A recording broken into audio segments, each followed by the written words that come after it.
নমস্কার বন্ধুরা, মায়ের রান্নাঘরে সবাইকে স্বাগত। আজকের রেসিপি হচ্ছে দেশি চিকেনের ঝোল। দেশি চিকেনের ঝোল বানানোর জন্য আজকে কিন্তু আমি রান্না করছি পুরো কাঠের জালের উনুনে।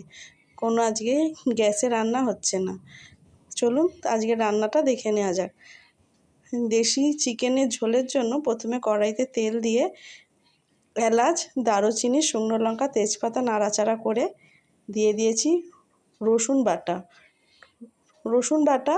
হালকা লাল হয়ে এলে দিয়ে দিয়েছি পেঁয়াজ কুচি দিয়ে ভালো করে পেঁয়াজটাকে কষিয়েছি। সবসময় আমি তেলের আগে রসুন বাটা দিই, কারণ তরকারিতে যে রসুনের গন্ধটা সেটা আর করে না। এবারে আমি পেঁয়াজ দিয়ে তারপর দিয়ে দিয়েছি টমেটো কুচি দিয়ে ভালো করে নাড়াচাড়া করে দিয়ে দিয়েছি একে একে সমস্ত মশলা, হলুদ গুঁড়ো, লঙ্কা গুঁড়ো। ভালো করে মশলাটাকে কষিয়েছি। অল্প একটু জল দিয়েছি যাতে মশলাটা না বসে যায়।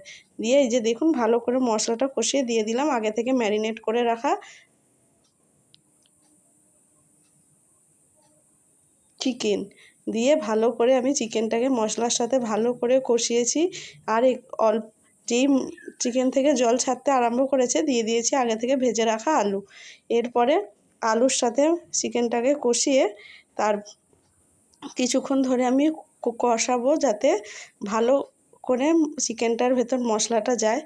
এরপরে আমি দিয়ে দেবো পরিমাণ মতো জল। যেহেতু দেশি চিকেন সেদ্ধ হতে তো সময় বেশি লাগবেই, তাই আমি একটু জলটা বেশিই দেব। এরপরে জল দেওয়ার আগে দিয়ে দিলাম সানরাইজের মিট মশলা দিয়ে ভালো করে আবার মাংসটাকে কষালাম আলুর সাথে। তারপরে দিয়ে দিলাম জল। দেখুন আজকের রান্নাটা কিন্তু সম্পূর্ণ অন্যরকম হচ্ছে, উনুনে হচ্ছে রান্নাটা। আর উনুনের রান্নার টেস্টও সবসময় বেশি ভালোই হয়। আবার দেশি মুরগি বলে কথা, আরও তো টেস্ট ভালোই হবে। তাই আপনারা এই রান্নাটা দেখে ঝটপট বাড়িতে বানিয়ে ফেলুন। উনুন যদি নাও থাকে চিন্তা নেই, এইভাবেই বানান, কিন্তু টেস্ট লাগবে। এরপরে আমি জল দিয়ে দিয়েছি। জল দিয়ে তারপর আমি চাপা দিয়ে রাখবো কিছু সময়। চাপা দিয়ে আমি যেহেতু অনেকক্ষণ ধরে কষিয়েছিলাম তখনই আমার কিছুটা সেদ্ধ হয়ে গেছিলো।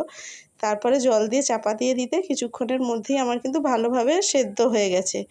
এরপরে একটু ঝোল কমে এলে গরম মশলা ছড়িয়ে আমি নামিয়ে নেব। আমার কিন্তু রেডি হয়ে গেল আজকের রেসিপি দেশি চিকেনের ঝোল। আপনারা বাড়িতে তাড়াতাড়ি বানিয়ে ফেলুন আর আমাকে